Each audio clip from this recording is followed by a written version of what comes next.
আসলাম। তারপরে বাঘটা পিছু হটে, তাই তো? পিছু হটে, আবার আবার আগিয়ে ছুটে আসে। আবার ছুটে আসে। হ্যাঁ, আবার তারপরে ছুটে আসে, ওরকম দাঁড়িয়ে যান আবার। আবার দাঁড়িয়ে যায়। এরকম কতবার হলো? ও, হ্যাঁ, 5-7 বার হচ্ছে। 5-7 বার হওয়ার পরে বাঘটা পিছু হটে। বাঘটা চোট করলো কখন? ওই লাস্ট বারে, লাস্ট বারে? লাস্ট বারে এসে ছুটে এসে হাতা মারে, হুম। মারাতে 3 জায়গায় চোট। হ্যালো বন্ধুরা, আমি আছি পূর্ব গুড়গুড়িয়া গ্রামে। এটি কুলতলির মইপিট কোস্টাল থানার অন্তর্গত একটি গ্রাম। এই গ্রামে একজন মানুষ বাঘের সঙ্গে লড়াই করে বেঁচে ফিরেছিল। এই যে দেখছেন, এই যে জঙ্গল আর এই যে নদী বাঁধ, এই বাঁধের পরেই ওনার বাড়ি। এই গ্রামে একজন মানুষ বাঘের সঙ্গে লড়াই করে বেঁচে ফিরেছিল। তাই ওই মানুষটার মুখে আমরা শুনবো যে কীভাবে উনি বাঘের সঙ্গে লড়াই করে বেঁচে ফিরেছিল। আমরা চলে এসেছি ওনার বাড়িতে। এই আপনারা দেখুন, এই যে ওনার বাড়ি, কাঁচা বাড়ি। এই বাড়িতে ওনারা থাকে। এই যে দাঁড়িয়ে আছে উনি, আমরা ওনার সঙ্গে কথা বলার চেষ্টা করব। আপনার নাম কি? আমার নাম গণেশ দাস। আপনি এখন কি করেন? আমি এখন কি করবো, বসে আছি। ক্যামেরা থেকে অ্যাক্সিডেন্ট হয়েছিল। কাঁকড়া ধরতে কি অ্যাক্সিডেন্ট হয়েছিল, তাই তো? হ্যাঁ। আগে তাহলে সুন্দরবন নদীতে মাছ কাঁকড়া ধরতেন? হ্যাঁ, সুন্দরবন নদীতে এই অ্যাক্সিডেন্টটা কবে হয়েছিল? বছর খানি আগে। বছরখানেক আগে। অ্যাক্সিডেন্টটা কিভাবে হয়েছিল? ওই ক্যামেরা ধরতে বেড়ি ফেলে ফেলে গিয়েছিলাম। হুম। তারপরে ওই হঠাৎ নদীর আগায় যাই, জঙ্গলে খালের আগায় যাই। মানে কিভাবে কাঁকড়া কাঁকড়া কি জিনিস নিয়ে ধরতে গেছিলেন? বেড়ি, কার সাহায্যে? নৌকো? নৌকা সাদ। আচ্ছা, নৌকো নিয়ে নদীতে গেছিলেন, তাই তো? হ্যাঁ, কোন জঙ্গলে? ওই পশ্চিম বাজার। পশ্চিম বাধা, মানে এই যে পাশের যে জঙ্গলটা, হ্যাঁ, পাশের জঙ্গল। 20 নম্বর জঙ্গল। দিন। এই জঙ্গলে গেছিলেন, তাই তো? দুর্ঘটনাটা কি করে হয়েছিল? দুর্ঘটনাটা ওই বেড়ি ফেলে ফেলে যাই, আর আগায় ক্যামেরা যাই, আর আগায় জোয়ারের সময়? জোয়ারের সময়। যখন জল ওঠে তখন জাল ফেলতে, হ্যাঁ, জাল ফেলে ফেলে কাঁকড়া ধরছিলেন, তাই তো? হঠাৎ দেখি বাবু উঠে আসে। বাবু মানে বাঘ? বাঘ, হ্যাঁ।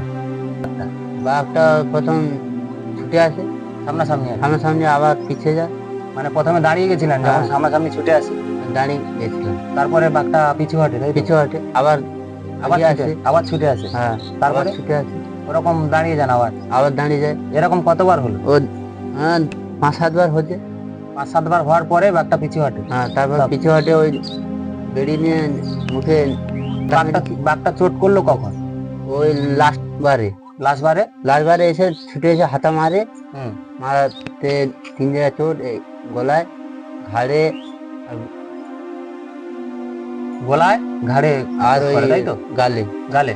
দাঁত ফুটে হয়ে গেছে। মানে এমন নখ ঢুকিয়ে যে দাঁতে পর্যন্ত চলে গেছে, তাই তো? হ্যাঁ। দাঁত ভেঙে গেছে? দাঁত ভেঙে গেছে। মানে বাঘটা বহুবার ছুটে এসছে। হ্যাঁ, 5-7 বার ছুটে এসছে, তারপর চলে গেছে। মানে বাঘের সামনাসামনি দাঁড়ানোর জন্য বাঘটা কিছু হ্যাঁ। করতে পারেনি, তাই তো? তারপর ওই তো এসে নৌকো উঠে হ্যাঁ। কোনো রকম চলে আসি, এসে ওই মদন জানা নিয়ে যায়। ছুটে নিয়ে- ছুটে নৌকোয় চলে আসেন, তাই তো? হ্যাঁ, হাঁকাহাঁকি করি, চিৎকার করি। আওয়াজ প্রচুর হয়েছিল? হ্যাঁ। চিৎকার খুব করছিলেন, তাই তো? প্রচুর চিৎকার করছি। পাশাপাশি মদন জানা মহাশয় ছিল, তাই তো? হ্যাঁ, মদন জানা ছিল।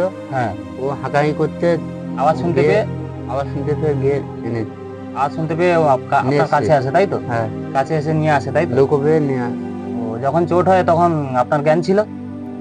জ্ঞান বলতে হুতাশ লেগে গেছে। হুতাশ লেগে গেছিল, তাই তো? হুম। মানে বাঘটাও হুতাশে, মানে যখন ওই জাল টাল ছুঁড়ে ফেলে দিলেন তখন বাঘটা হুতাশে চলে যায়, তাই তো? হ্যাঁ, বাঘটা চলে যায়। হুতাশে চলে চলে গেছিল, তাই তো? মদন জানা মহাশয় যখন আসে তখন আপনি নৌকোয় ছিলেন, তাই তো? হ্যাঁ, না নৌকো বেয়ে বেয়ে আসছিলেন, না নৌকোর মধ্যে জাস্ট উঠেছিলেন? না, নৌকো খানটা বেয়ে এসছি, তারপরে তারপরে মদন জানা আপনাকে নিয়ে এসছে, তাই তো? হ্যাঁ, মানে সেই তখন অবধি আপনার জ্ঞান ছিল? তখন ঠিক জ্ঞান ছিল। তারপরে যখন হাসপাতালে ভর্তি হন তখন জ্ঞান ছিল? তখন জ্ঞান ছিল, তখন তখন মোটামুটি জ্ঞান ছিল, তাই তো? যন্ত্রণা হচ্ছিল খুব, হ্যাঁ। প্রচুর যন্ত্রণা হচ্ছিল। তারপর ওয়াশ টোয়াশ করার পর প্রথমে প্রথমে কোন জায়গায় ভর্তি হয়েছিলেন? গোলসিটি চেম্বার। গৌসিটের চেম্বারে, তাই তো? আচ্ছা, গৌসিটের চেম্বারের কাছ থেকে তারপরে আপনি কোথায় যান? তারপর দ্বিতীয়বার যাই জামতলায়, বারুইপুর যাই। প্রথমে গৌসিট পারেনি, তারপরে আপনাকে জামতলায় পাঠায়। হ্যাঁ, আবার জামতলায় ট্রান্সফার করে বারুইপুরে যাই। বারুইপুরে পাঠায়, তাই তো? আবার বারুইপুরে সম্পূর্ণ চিকিৎসা হয়েছিল? না, সম্পূর্ণ হয়নি। আবার চিত্তরঞ্জন করে ওখানে। চিত্তরঞ্জনে পাঠিয়েছিল, তাই তো? হ্যাঁ, চিত্তরঞ্জন থেকে চিত্তরঞ্জন থেকে আবার ডেন্টাল ডেন্টাল না কি বলে, হ্যাঁ, আরো আর আহমেদে পাঠিয়েছিল, তাই তো? মানে দাঁত ভেঙে গেছিল পুরো, হ্যাঁ একটা দাঁত পুরো ভেঙে গেছিল। হ্যাঁ, ওই জন্য ওইখানে পাঠিয়েছি। তাই চিকিৎসাটা হতে কতদিন লেগেছিল? হ্যাঁ ও মাঝখানে। মাসখানেক, 1 মাস? হ্যাঁ আচ্ছা, আপনার পাশে কে কে ছিল? আমার দাদা ভাই মানে ফ্যামিলি সবাই ছিল, তাই তো? ছিল সবাই। আচ্ছা, এখন কি পরিস্থিতি আপনার? আমার এখন মোটামুটি যা কোনো রকম চলে। কোনো রকম চলছে, তাই তো? হ্যাঁ কোনো রকম না, কোনো রকম। কোনো কাজ বাজ করতে পারছেন না? কোনো কাজ করতে পারিনি, কোনো রকম না চলানো। ও, তাহলে আপনার ফ্যামিলিতে এখন কজন? আমার ফ্যামিলিতে এখন 4 জন। 4 জন? দুটো ছেলে আর স্বামী। দুটো ছেলে আর স্বামী স্ত্রী, তাই তো? ছেলে দুটো কোথায়? ছেলে দুটো টিউশন। ও, আর এটা? এটা আমার ভাইপো। ও, তাহলে আপনার পরিস্থিতি এখন খুব খারাপ, তাই তো? ঠিক আছে, আমরা দেখছি আপনার কিছু সাহায্য করা যায় কিনা। আপনাকে এই ভিডিওর মাধ্যমে আপনাকে কিছু সাহায্য করা যায় না, ভিডিও বা ফরেস্ট দপ্তরে আমরা পাঠানোর চেষ্টা করছি। কোনো কিছু সাহায্য করা যায় কিনা আমরা দেখছি। বন্ধুরা দেখুন, এই যে ভাঙা বাড়িতে উনি আছে, পুরো সম্পূর্ণ মাটির কাঁচা বাড়ি, ভাঙা বাড়ি।